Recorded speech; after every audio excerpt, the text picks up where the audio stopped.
Hey there, I'm Lee Ullman here with some big news from the National Young Farmers Coalition. We're partnering with Heritage Radio Network on a special season of The Farm Report. It's all about what's happening with the Farm Bill and how it impacts farmers and eaters. I am growing diversified vegetables on land that's been in our family for 150 years. And so with the pandemic, gentrification, property values going up, we had to sell the land and we lost it. Join us as we uncover the untold stories behind this massive piece of legislation that shapes how we grow our food, what we eat, and so much more. The problems we have had, those are things that come from earlier Farm Bill and USDA policy, right? Like Earl Butz, get big or get out. You know, it's my responsibility to know not only what I'm eating, but then like how that all came to be. And realize like, wow, like this piece of legislation, all this money, like it's technically something that I support as a taxpayer. While Congress debates the next Farm Bill, this is not just an invitation to listen. It's a call to action. Be part of the conversation. Subscribe to the Farm Report on Heritage Radio Network, wherever you listen to podcasts. Enjoy food the way nature intended. Alaska Seafood, wild, natural, and sustainable.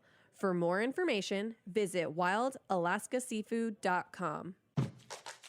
Hey, Food Radio listeners. I'm HRN's Executive Director, Katie, and I'm really excited to share that we're launching a brand new show. Meat and 3 is HRN's weekly food news roundup.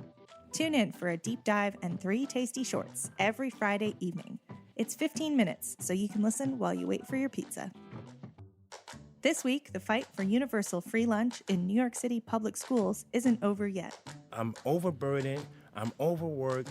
I don't get staff when people are out. Plus, Dana Cowan, former editor of Food and Wine magazine and host of HRN's Speaking Broadly, catches up with Valerie Lomas, the winner of the Great American Baking Show's Derailed Season 3. Discover how a Danish brewery is motivating people to get fit, and hear Allison Roman speak to the highs and lows of her cookie recipe going viral. Every time I see anyone in a social setting, that's generally the first thing they ask me is, how are the cookies? Be better informed and wildly inspired by the stories and people you hear on Meat and 3.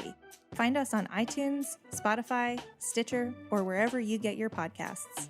Thanks for listening. We talk about food, we talk about music, with musical dudes, finger on the pulse, snacky tunes.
Hello and welcome to Snacky Tunes. I'm one half your host, Darren Bresnitz.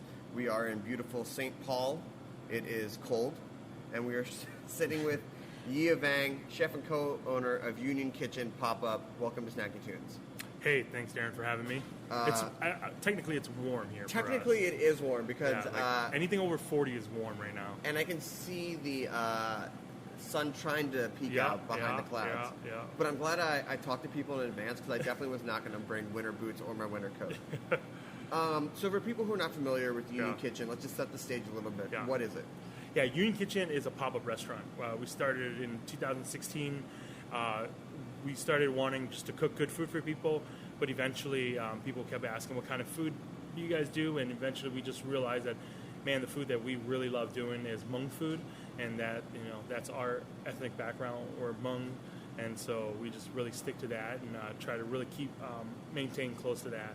Now, for those who are not familiar with the Hmong community, who are you? What's the history? Where are you from? Yeah. The Hmong people are an indigenous tribe of people that live in Southeast Asia. A lot of them are located in Vietnam, Laos, Thailand area.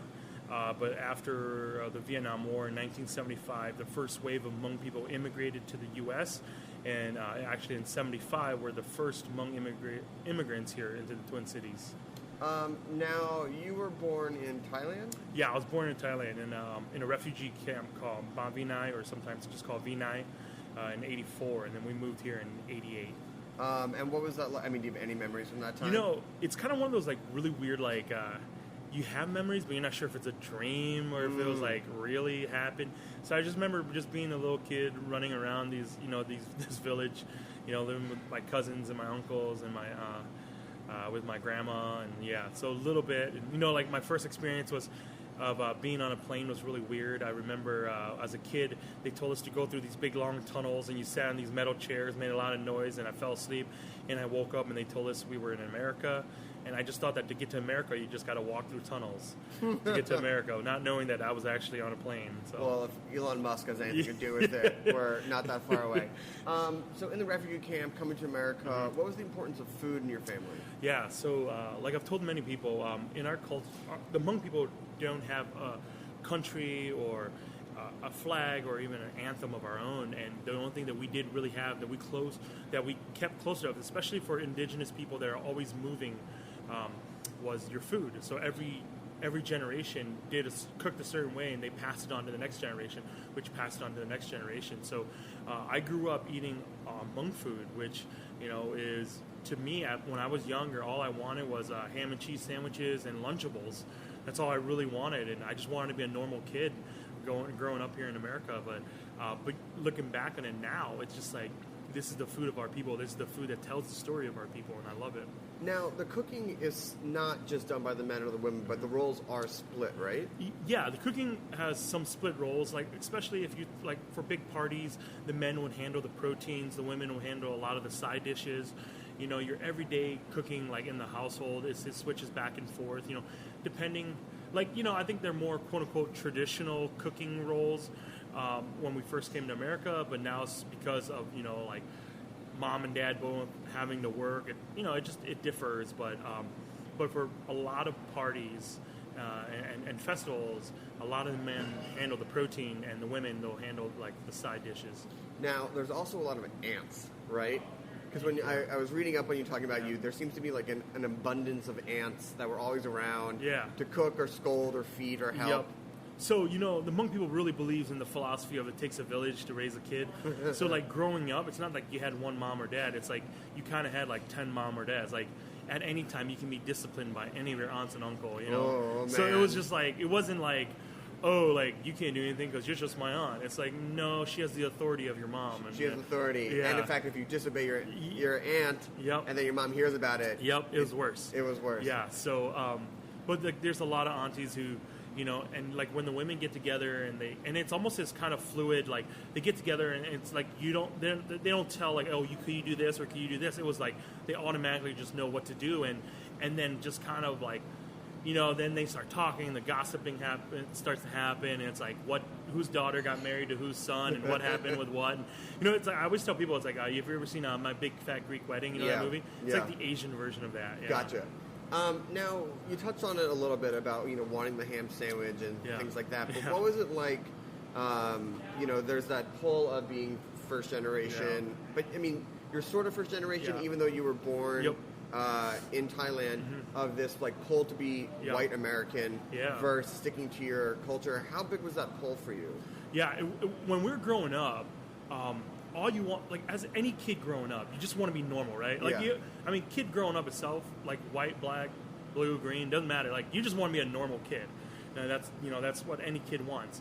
So as a kid growing up, I just wanted to be normal. But then, like, for example, like, for lunch, my parents would pack, like, like grilled chicken with, like, spicy sauce and, like, sticky rice. And you take that to lunch, like, you open that up and your buddy's got, bologna and cheese sandwich. It's like, you look weird. And so for me, I just really wanted to eat, like, we just called it, like, American food. Sure. So it was like I remember when we came home from school and we had spaghetti and, like, meat sauce, like the institutional meat sauce at school. We came home, we're like, Mom, you got to learn how to make this. Oh, Mom, you don't even know what they're doing. Yep. And she's just like, I've just layered 12 different herbs and vegetables into this pot. Yeah. And then the worst part is, like, we just love fast food. Like, I remember the first time I had my first Big Mac, I was just like, what is this? Like, there's no rice involved. Like, you can just, like, it's like a sandwich, but not a sandwich. Like, it blew my mind. And, or even, like, going to Subway and getting our first Subway order. It was just like, I could just tell them whatever I want, and they put it in that sandwich for me, But there's also this dichotomy because your parents are teaching you how to cook, and there's this story of your dad, like, letting you take over the grill one day, which as a young white American probably would not happen at such a young age. Yeah. So it is. I mean, it was really cool, but, like, when you're a kid, again, you just overlook all that stuff. Sure. Like, you're like, I don't care. Like, I just want to be a normal kid that can go outside and play. Yeah. But then, like, my dad didn't believe in signing us up for, like, Little League or, like, swim class or basketball camp, because he's just like, that stuff's not practical. Like, I'll teach you how to change the oil in the car. I'll teach you how to butcher a pig. I'll teach you how to, like, debone a chicken, but none of that stuff really makes sense. And as a kid, you just hate it. You're like, oh my gosh, I can't do any of this stuff. But now as an adult, it's just like I remember my first year of college, I took a chicken and I deboned it and broke it down. And I remember my roommates looked at me, who were all white. They're like, how do you know how to do that? And I'm like, well, doesn't everybody know how to do it? They're like, no. Like, and so, like, I had a big, like, awakening where it's like, oh my gosh, like, I was very privileged by the things that my mom and dad taught me. And even, like, going to the garden, like, learning how to plant, learning how to harvest. Like, this is survival. This is life for us. It wasn't like a game. It wasn't like artisanal meat crafted, blah, blah, blah. It was like, no, kid, if we don't do this, we don't have food, It's amazing when you get old enough and what seemed like a pain was actually a privilege, and it flips in your mind. Yeah. Now, was it in college when you started thinking about maybe I'll start cooking professionally, maybe I'll get into kitchens? So as a kid growing up, I was an ambulatory learner, so I always learned by using my hands. But so growing up, we just had this rule at the house: if you cook, you didn't have the dishes. I hated doing dishes, so I would just be in the kitchen. Love that rule. Yeah, good rule for any household. Yeah. So then I told my mom or my dad, because my mom worked second shift. My dad would sit there and he would tell me what to do, and I would just do it and kind of make dinner. And then eventually, when I got to college, I was just like holding a knife, working with, like, proteins. Like, it was just natural to me. And so I took up, I found some job doing, cooking at some Italian restaurant, and I hated it. Like, I hated restaurant cooking because you work when all your friends play. Yeah. And I hated that life. And so my whole life through college was trying to get out of it. But then it's like when you become, like, the cook with your friends, everybody asks you to do favors for them, and you're like, okay, whatever. So you put a toe into the professional world. Yep. Didn't like it, but we're cooking for friends, cooking on the side. Yep. And then halfway through college, a lot of friends were getting married, so they're like, hey, we're kind of poor, but here's like $1,000. Can you feed, our wedding for 300 people for $1,000? I'm like, yeah, sure. Like, that's the most money I've ever seen. Yeah, sure. Yeah. And you're like, yeah, I can get you for 100 and keep 200 left over. Yeah. So we were all just like poor college kids together. So we're like, let's just help each other. And then people were like, oh, you have a catering business. And I'm like, a what? Like, I had no idea what I was doing. I was like, I just cooked for my buddy and he gave me some money, and And then what brought you to Minneapolis eventually? Yeah, so eventually after I got done with school, again, I was trying to get out of cooking. So I was like, well, I want to come do some grad school up here. I wanted to, like, I remember when I first came to visit, so I'm from central Wisconsin. Okay. And so when I first came to visit the Twin Cities area, and I went downtown, I saw all the high rises. I thought to myself, one day I'm going to work in there. Like, I'm never going to work in the kitchen ever again. Yeah. When I moved up here for grad school, the only job I could find was managing a catering kitchen. So it's like, here I go again. And I kind of begrudgingly just like, I don't know, whatever. But it wasn't until about like 5 or 6 years ago where what really hit me was that food wasn't just sustenance that we eat. And it's also, I think, the food culture started changing. It did. Like 5 or 6 years really was a big shift. Yeah, even if you go back 10 years ago, like it wasn't about like just these like large chef guys that are sitting behind these closed doors, but it was kind of like food kind of had stories that we could tell with it. And so I was very blessed to be in that. And so 5 or 6 years ago, I got hit really hard with the idea that people plus food equals community. So we just said, wow, like when people gather together and there's food around, community naturally evolves. And so I kind of just started like kept that in the back of my mind. I worked for a church actually, running their kitchen. It was a big church, 4,000 people. I just told everybody that I was the church lunch lady. It was super fun, but I learned a lot about how food and community works together side by side into bringing people together. And so we kept pointing the phrase at the table, where we kept saying, food is the great equalizer. When you sit at the table together, everyone's equal, regardless of your background. Because at the end of the day, when everything's said and done, we're all hungry. We have a hunger, and there's this sense of humanity that we really see in each other when we eat together. And so that started changing the way I started thinking about food and the way that I started making food. And instead of trying to be, some fancy French, because I have my background in French cooking, some fancy French dish or trying to be some trendy dish, I just said, hey, like, I just want to tell a story about my people with our food. Amazing. Well, listen, we're going to take a quick break. We're going to come back, and then we're going to talk about a little bit more of your professional training and then the start of Union Kitchen. We have a song from the Snacky Tunes archives here on heritageradionetwork.org.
Hello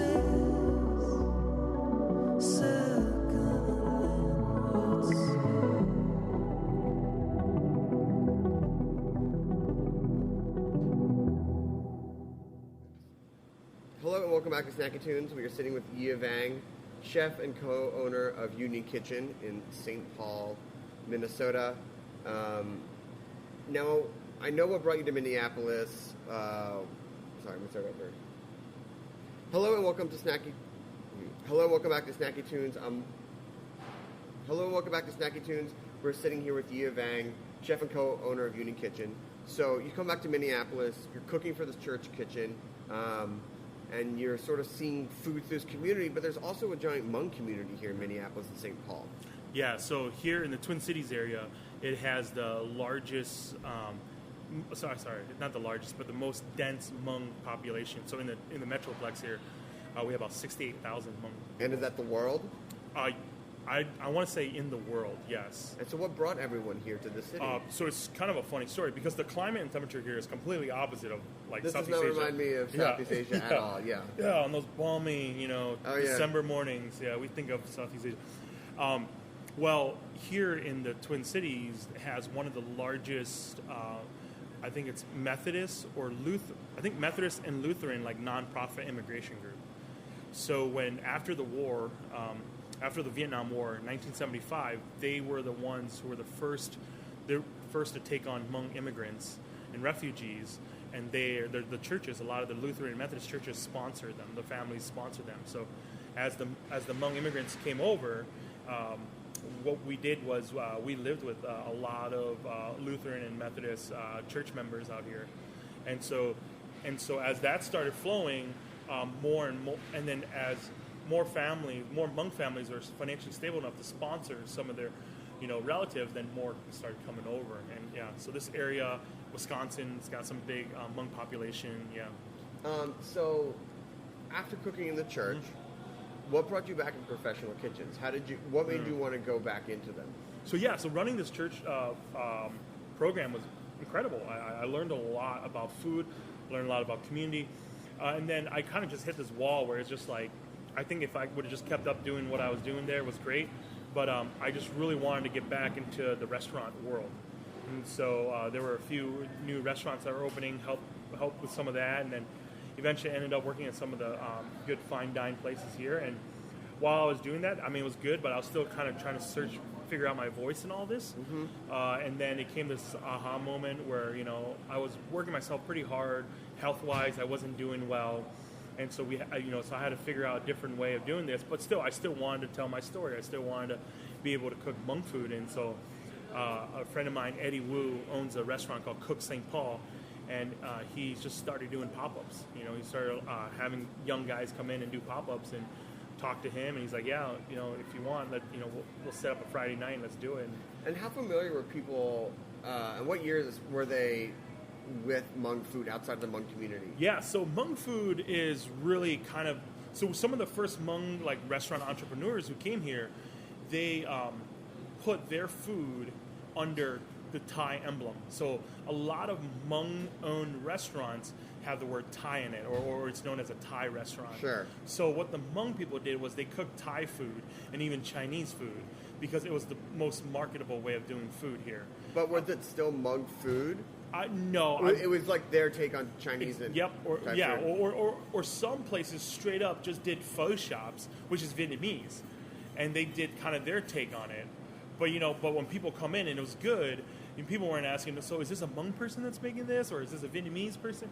It was just, it was good, whatever, Yeah. So a lot of Hmong entrepreneurs, a lot of Hmong cooks, that's how they started. It was just doing that, and even till today, there's really no quote-unquote Hmong food place.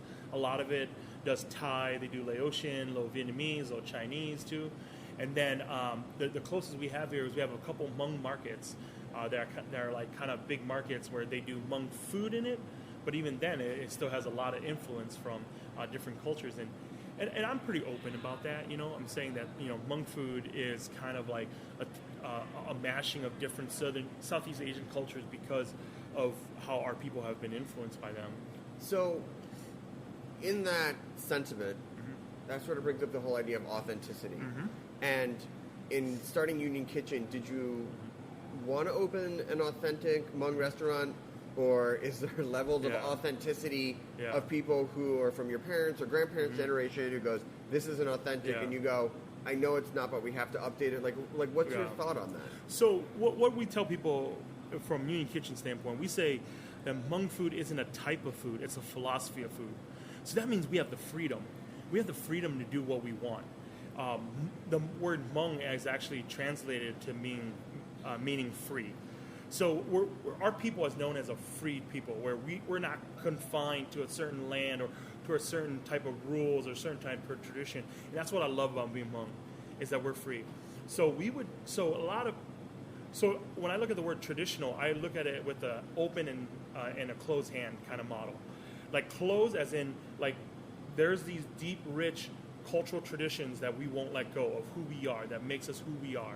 And then open by saying that we have never had a home, so wherever we've gone, we've learned from the land. We learned from the people from the land.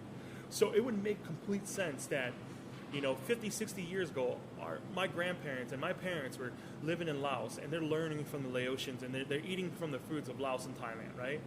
Wouldn't it make complete sense that our people that we're here now in the Midwest, and especially up here in the northern Midwest, in Minnesota, wouldn't we learn from the land here? Wouldn't we learn from the people here? Wouldn't we learn from the farmers here that have been here? The first Swiss and Norwegian settlers came here in 1860. So they're over 100 years ahead of us. So isn't it Hmong to mean that you learn from what's around you, that we adapt so that our next generation will survive and will keep moving on, that will keep progressing on? And how much influence does Minneapolis farmers and fare and terroir have on the Hmong food that you're making? A lot. I say that it's the backdrop of what we're doing. Just even think about like Minnesota pork. Like some of the best pork in the U.S. comes from Minnesota. So like knowing that, wow, we can get some really darn good pork out here. I think about root vegetables. Like we have here in the Twin Cities, they have a really good root vegetable program. So I'm learning things about, like, Hmong diets. We usually don't use things like radishes and turnips and rutabagas and all that stuff. But I'm learning a lot about that. I'm learning about using our flavors and putting it into kind of the different produce that we get here. So the best way I explain it to people, I'm like, if you want to know about Hmong food, you got to think of it this way. If you look at like the Midwest here, especially, if you look at it as like the Midwest produce and product is like the canvas, our flavors and our technique is like the paint. Mm-hmm. So we use our paint on the canvas that's given to us. That's beautiful. So like for example, like the Hmong people that live in Southern California, like cook differently because of the produce and product there. The Hmong people that are in Orlando area cook differently. Hmong people that are in Portland, Pacific Northeast there, they cook differently because of what's around. So I think that our way to adapt and our way to be not confined to these old traditions is what makes us Hmong. So now that you have your backdrop and your paint and a physical space at Cook St. Paul, what was the early days of the pop-up kitchen? How did people react? Yeah, so we have what I call three groups of people. We had the hardliners who are like, well, that's not real Hmong food if it's not exactly like the way that our parents did it.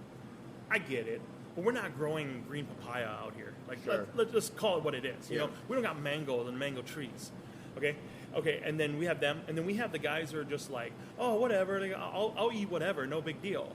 And then we have the ones who are really kind of believing in what we do, that can really see kind of the message and the story that we're trying to tell. Like, we're authentic to the story of our people. Like, when we cook a dish, I tell them the story. I just say, hey, this is where this dish comes from. This is how we tweaked it because of the produce and product we have around here. So we're adapting it so that our kids one day can build upon it. And so now that you've been open and that you're established and there's been a ton of press and things like that, what are the stories that you're continuing to tell in honoring the Hmong people and the culinary tradition? Yeah. So one of the stories, what I always say is that every dish has a narrative. You follow that narrative close enough and long enough, you get to the people behind the dish. And then once you get there, it's not about the dish anymore. It's actually about the people. It's about their story. And then food is the great cultivator.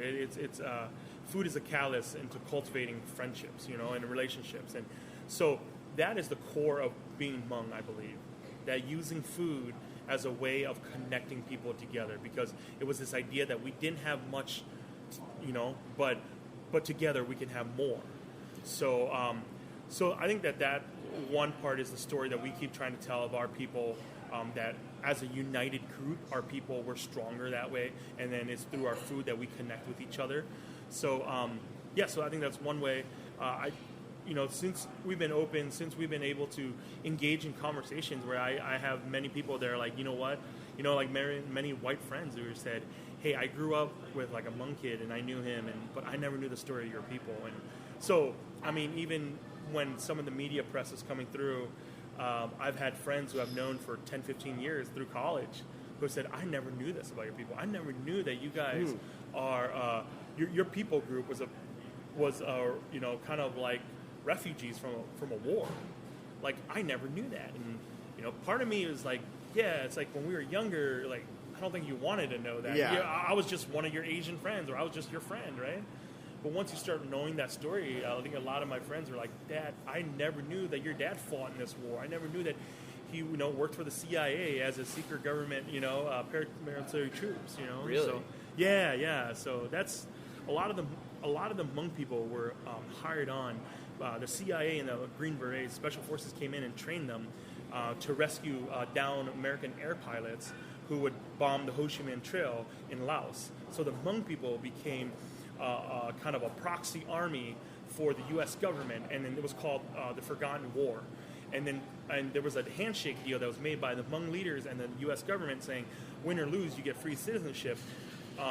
U.S. pulled out of Saigon, and then left the Hmong people behind, and they were genocide by the Northern Communist Party that came through, and that's why all of the Hmong people became refugees in Thailand, because Thailand took them on, and then Thailand didn't want them because that brought too much trouble, so then they set them up in like internment camps. And then many of them made it to America.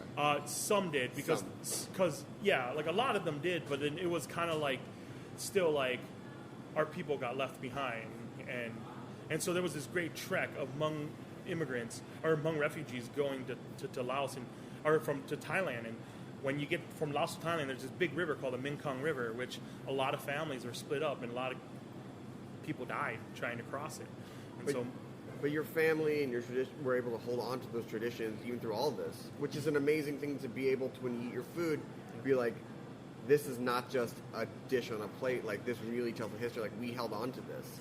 Yeah, definitely. And I think that one of the things I tell all our young cooks, especially our young Hmong cooks, and I always say, we're storytellers, gentlemen. I tell them that. I say, we're storytellers. And because you got to know where you come from to know who you are, to know where you're going. And that's what we constantly try to tell some of these young guys.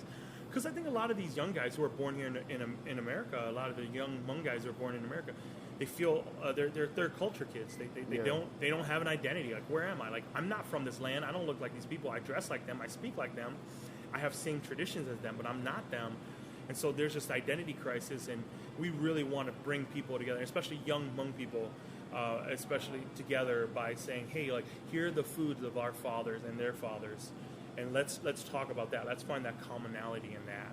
So knowing where you've been and knowing where you are with the current pop-up, with the weekly pop-up at Cook St. Paul, what's the future? What's up next? Yeah, so I just feel like the story of Union Kitchen is kind of like the story of our people, right? So you think about how our people came from this area where we had no land, no home, and then we ended up here in America. And I remember the first time we landed in America, when we came to America, and we rented an apartment.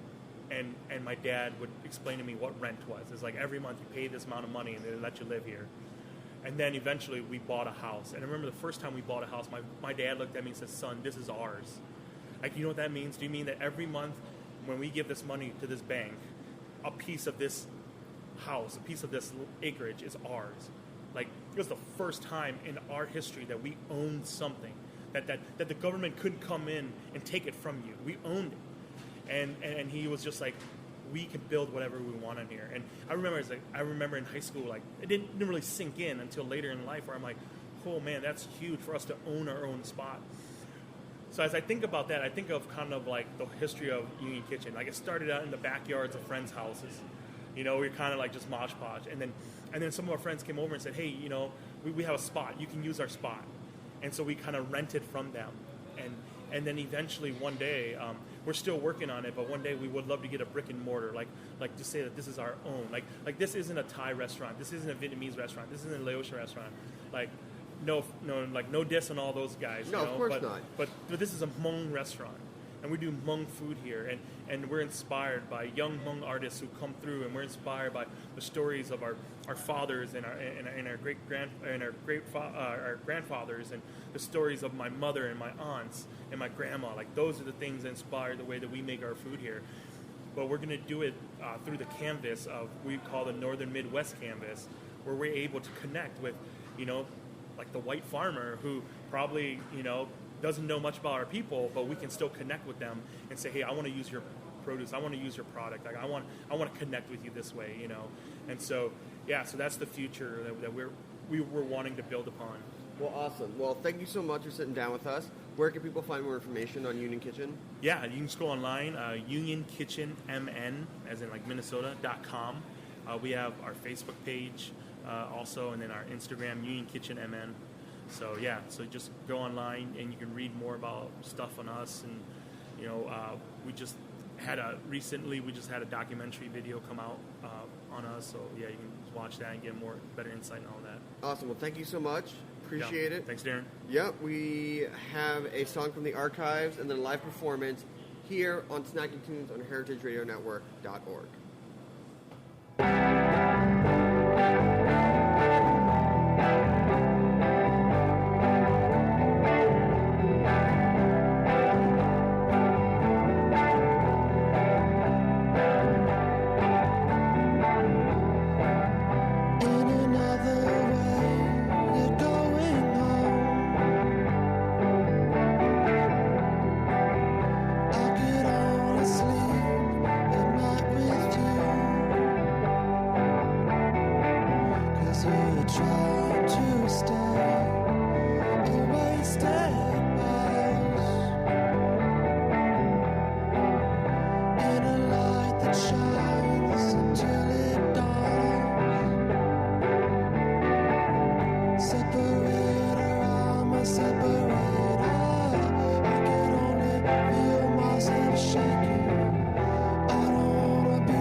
myself shaking. I could only be loved all my time.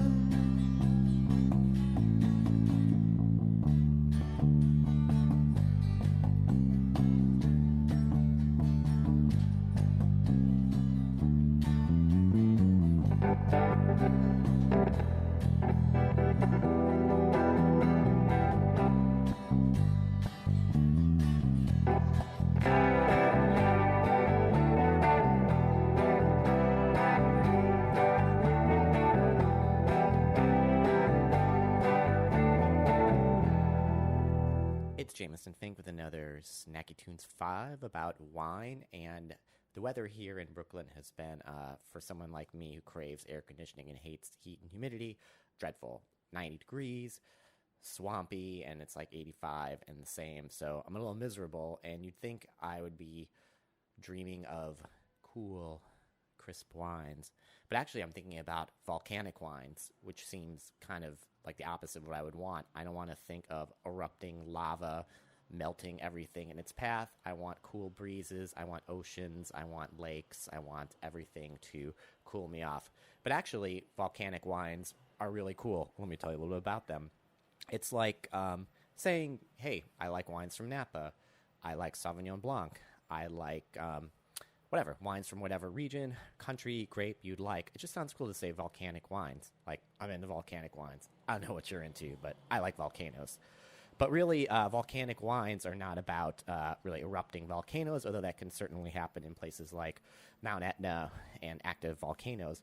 But really, it's about the soil, the volcanic soil, and it's producing some really unique, amazing wines. There's actually even a book about volcanic wines, which has probably the most compelling subtitle of a book I've seen for a wine book, at least: Salt, Grit, and Power. Doesn't that sound really cool? Salt, grit, and power. I just feel like I could just say it like some kind of a wine mantra all day long.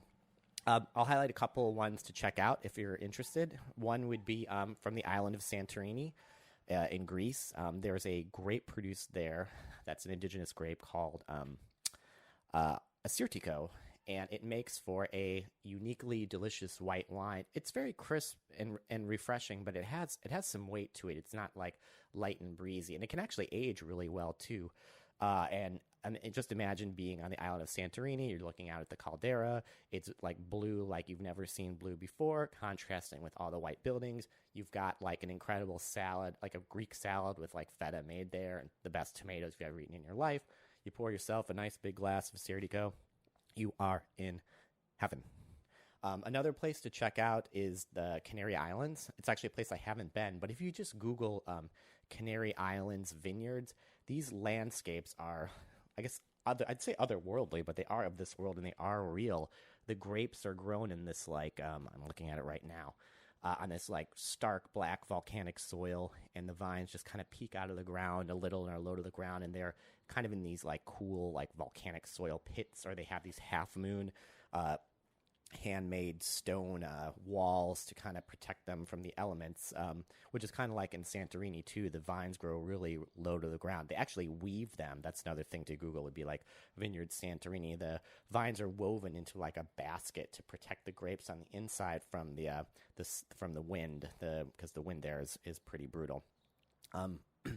One other place, I mentioned Mount Etna before, and that's probably, I guess, the darling of the wine world. I actually was at Scampi, this restaurant in Manhattan, and I was thinking how just the variety of wines you can get on Mount Etna, from Mount Etna, are just so astonishing. I started with a sparkling rosé, which is something I didn't really think I would have from Etna, but it was really delicious. The producer is Murgo, M-U-R-G-O, and I think it retails for like $20-ish, and it was pretty astounding too. And what's interesting about it too is like many sparkling rosés and regular still rosés are very pale, that Provençal style.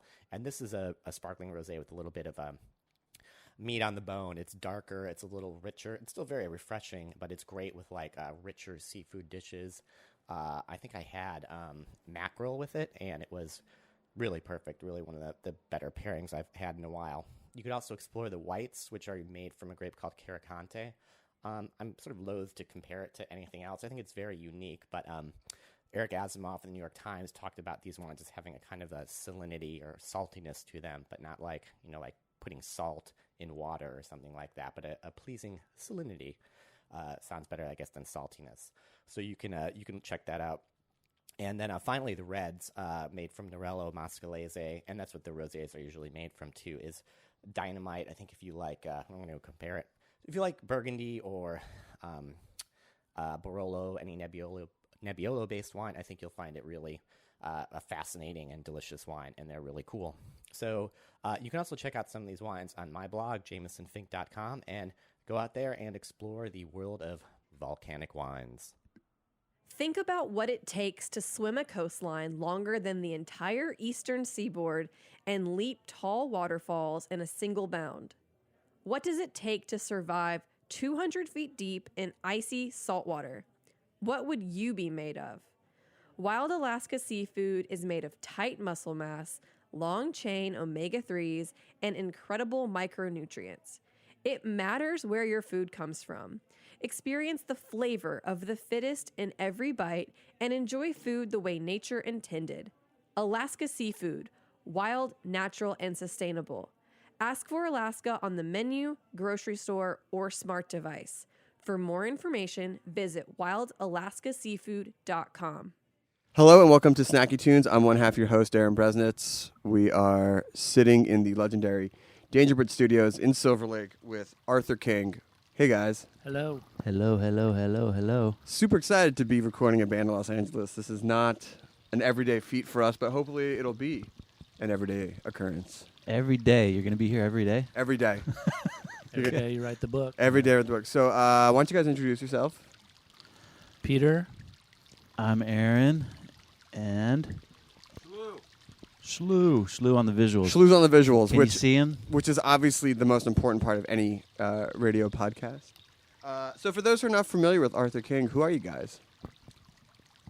We are a music and art collective based out of Los Angeles. Members ranging from musicians ranging from drummers, horn players, bass players, guitar, keyboards. Played with many legends like Lou Reed and John Cale and Beck and Early Mart. And but this is sort of the small footprint version of that band. Yeah, this is the duo version. Because normally trio. You have the Night Sea, and that's a much larger setup, right? Yeah, that's like can be around about eight members.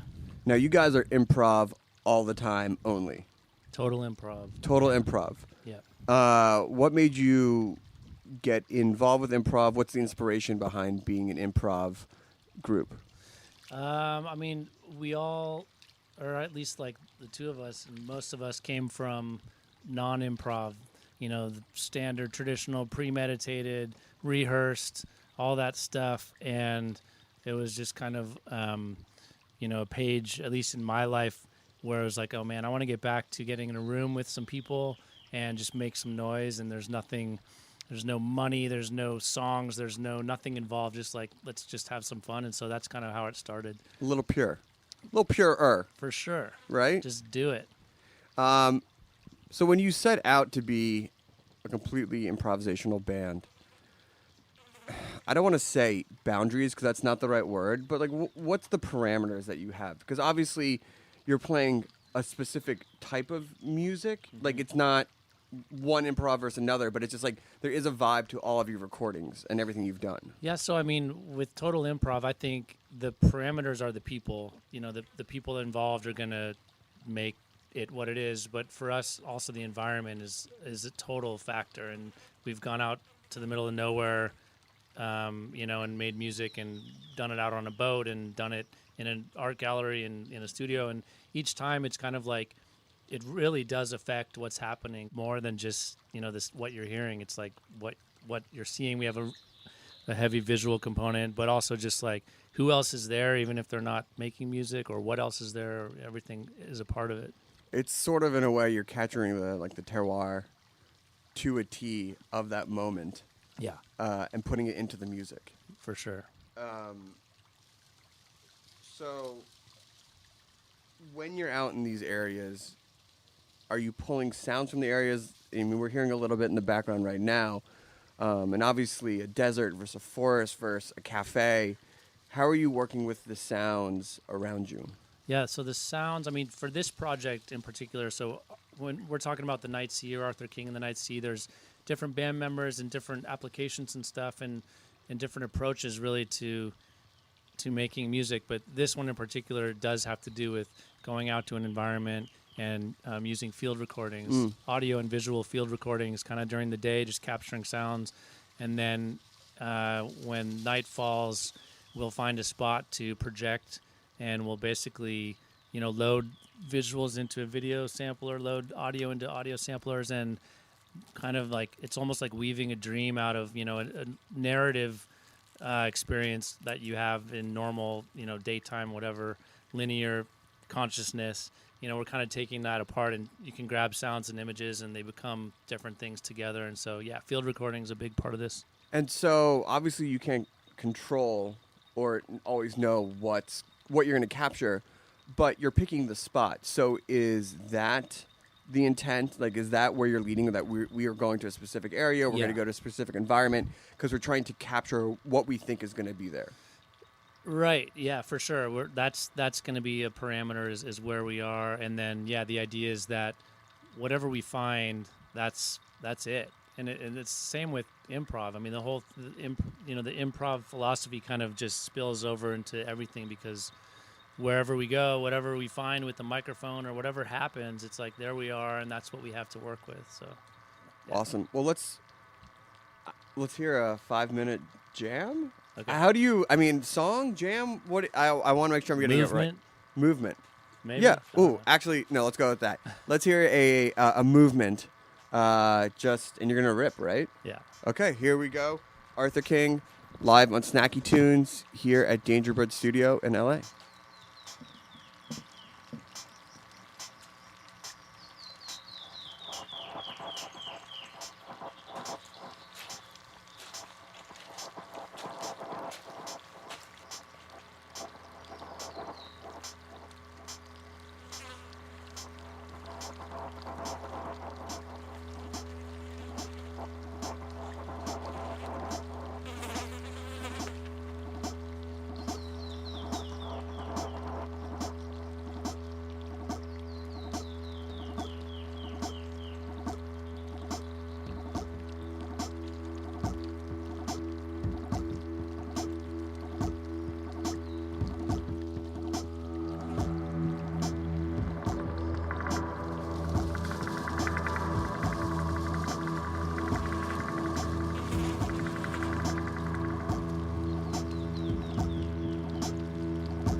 awesome. So good. Thank you. I can see why you can let those movements go for a long time. Yeah. Just getting started. So when you're getting into these movements, making decisions and choices as artists working together in the moment, how do you decide who's leading, who's falling back, where you're taking it? Because it is cohesive. It sounds like a piece that's been thought out. And I know that part of that probably comes with being comfortable together as musicians. But talk to me a little about the process as you're creating it in the moment. I don't know. It's hard to explain. It's just like there's no real lead. Obviously, there's like some give and take and push and pull and stuff, but nothing's really figured out ahead of time. So it's kind of just like gut and a lot of listening. I think like probably, at least from my background of like mostly like indie rock, songwriting kind of stuff, doing this work has been like an eye opener or an ear opener, I should say. Like nice. It's all about listening, and if Peter starts something or I start something, that kind of dictates how it's going to go, and then one move of one knob or a button or a key, can like take it to a new place, and that's like the exciting part. Like I don't know. I just have no idea where this is going, so I don't know if that's a good answer. No, I mean, does it ever go to a bad place? Like, what happens when you find yourself in a part that isn't working, and how long does it take to sort of figure it out and get out of it? It always works. It's just based on perspective. It's like with two people, it is a little bit more. With the full band, it's like you can just not play, and there's still plenty happening. Sure. But like with two of us, we're kind of always making sound, and so, but it can get dissonant and weird. And the cool thing is like when we do keep going, we'll go through, like, let's say that was maybe kind of like the first zone we got into that we just heard. Like it'll morph into this other step and another step after that, and those are the places that you can't get there any other way than by going through these different kind of waves of exploration. So once you get in like kind of deep, it doesn't take that too long. But once you get to that space, it's like whatever's happening, it's all good. It's you're just in the zone, if that makes sense. No, it does. So for the new album that just came out April 27th, Grand Escalante, beautiful album. Thank you. How did you pick that park as the place of where you wanted to do an album? We were looking at BLM land. Explain to people what BLM land is. Bureau of Land Management, which is the best part about the U.S. government. Like that's the only part about the U.S. government. I think that's really awesome, or it's one of the good things. But anyway, they have all this land that is our land. This land is your land and my land, and you can go out there and do whatever you want. And so there's just these huge open spaces if you track them down, and you can go there and just bring everything you need. And we just camp out and bring generators and water and firewood and instruments. And so yeah, BLM land was the premise of finding a place to go, and it happens that in southern Utah there's a massive amount of BLM land, so we just kind of honed in on the internet on a spot generally that looked cool, worth exploring, and we just loaded up the gear and went out there and found it. There's a really beautiful mini documentary on the process, and for those who are jonesing to see the visuals that we are getting treated to in the studio, there's a good amount of the visuals that you have there.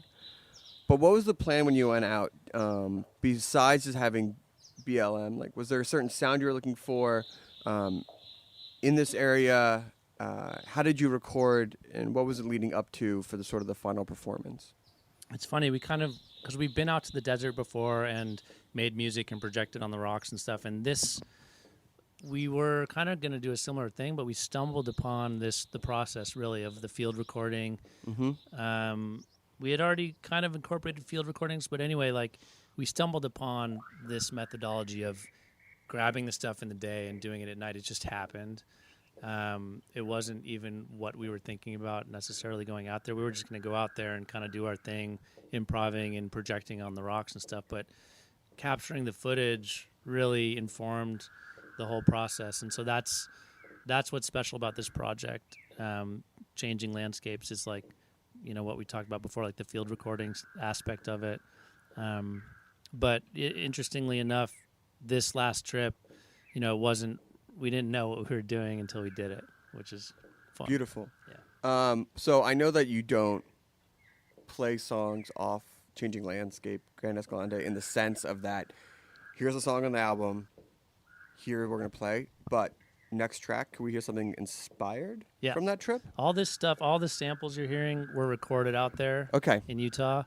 So this is as close as we can get. And the visuals are all from there too, so we're getting back to the desert. I mean, it's about to be summertime out here in LA. Super desert vibes. Perfect. All right, let's hear another song from Arthur King here on Snacky Tunes at Danger Bird Studio on heritageradionetwork.org.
Beautiful. Really nice. So, it's interesting that you picked this park as a place to record because it actually has been in the spotlight so much this year due to the political nature of BLM and public land use and things like that, and the government's attempt to privatize it. Do you feel in a way that by highlighting how these places can be inspirational to creativity and art and music, you're helping show a little piece of what this means to the fabric of America? Yes. Okay. Feel free to expand. Sacred land. I mean, the again, like after we did it, we saw that stuff in the news. It's not why we chose that spot, but engaging in the environment in that way was super special for us. Like, for instance, there was this little lizard that there were lots of little lizards, but there was one that... Just one lizard. Yeah, there was this whole place. One lizard in the whole park. Had a little crown. Johnny. Super ripped, beat up all the other lizards. So anyway, we got his picture, on video, and then like that night, there he is, right there. There he is. For all those at home listening, there he is. That night, we projected on this huge arch structure, like hundreds of feet tall. This thing was massive, and at one point, like this lizard was up there, just humongous, and he was looking over this, or she maybe was looking over this huge valley with no humans in sight. It was beautiful, and it was really striking because it was like, man, this is this lizard's domain. It's like this fits. We're visiting. Totally. And so, engaging in the environment in this creative way and using the sounds and images is just like, it's really a cool way to connect and kind of maybe get a different experience of the space. And so after, when the political stuff was happening, it was like, oh man, this is a cool way to bring attention maybe to a spot. And not just like kind of planting a flag like, hey, this is a special spot, but maybe even give someone a different experience of a place, because or challenge you to kind of, if you go to a space, an open space, to be listening differently or looking at things differently. That's kind of the idea. So for those who want to experience Arthur King in the flesh, how does one go about doing so? Are you going back out to the desert? Do you guys play a little bit closer to home? Is it open sky performances only? You got to join the band. Oh, you got to join the band. You got to be the Lizard King? Or you got to join the band? Yes. Can people see you, or is it just sort of you're creating art and putting it out? Yes to both. Okay. We're playing shows in clubs and bars, and we're playing shows in the middle of nowhere. So if you can figure out how to get there, I feel like that's a fun experience to go out to the middle of nowhere and see you guys. You bringing generators? Yes, but batteries. Yeah, we try to get as much, less gas, more solar. More solar. You got any hookups? Yeah, I got a good solar guy. Once we wrap, I'll give you his number. And if people want to get the album, check you out online, where can they go? Well, our site is whoisarthurking.com. You can also stream the records on Spotify or iTunes, all those streaming platforms, and dangerbirdrecords.com, all kinds of places. Well, I want to thank you guys. Really appreciate you bringing the desert vibes to Sunset. Yeah, for sure. Thank you. Thank you to Dangerbird for opening your doors to us. We're looking forward to coming back. And one last movement before we get out of here. Feeling it. Let's do Okay. it. I'm Darren Bresnitz, one half your host, Snacky Tunes. This is Arthur King, live at Dangerbird Studios here on Snacky Tunes on heritageradionetwork.org. Thanks for listening. We'll see you next week.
We talk about food, we talk about music, with musical dudes. Finger on the pulse, snacky tunes. Thanks for listening to Heritage Radio Network, food radio supported by you. For our freshest content and to hear about exclusive events, subscribe to our newsletter. Enter your email at the bottom of our website, heritageradionetwork.org. Connect with us on Facebook, Instagram, and Twitter at heritage_radio. Heritage Radio Network is a nonprofit organization driving conversations to make the world a better, fairer, more delicious place. And we couldn't do it without support from listeners like you. Want to be a part of the food world's most innovative community? Rate the shows you like, tell your friends, and please join our community by becoming a member. Just click on the beating heart at the top right of our homepage. Thanks for listening.